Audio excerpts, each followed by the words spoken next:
The Prince and Princess of Wales have recently paid a touching visit to the Aberfan Memorial Garden in Wales to remember the victims of the Aberfan disaster. This tragedy occurred in 1966 and claimed the lives of 116 children and 28 adults when a waste tip slid down a mountain and engulfed Pantglas Primary School and neighbouring homes. The couple were greeted by people who gathered on the street and were guided round the garden by Aberfan survivor Davies and Professor Peter Vaughan, Lord Lieutenant of Mid Glamorgan. They met trustees from the Aberfan Memorial Trust and some members of the Aberfan Wives group who lost relatives in the disaster. William and Kate paid their respects to the victims by leaving a wreath of flowers, which simply read, "In loving memory." The Aberfan Memorial Garden, opened by the late Queen in 1974, stands on the site of the former school and commemorates the victims of the disaster. The couple also chatted with Gareth Jones, a disaster survivor who crawled out of a window of the school as his classmates were buried alive by the black landslide. Thanks for subscribing and liking.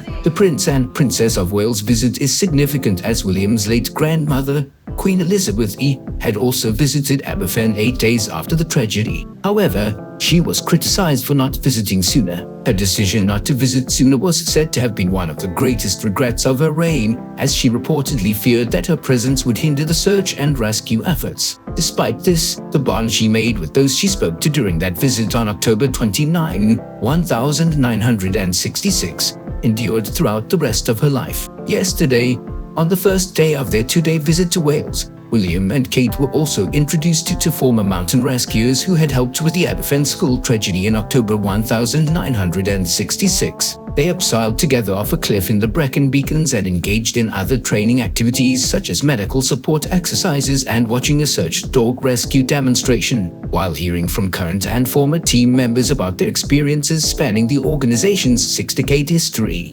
Write in the comments what you think about this, and at the end of the video I ask you to subscribe and like. Thank you.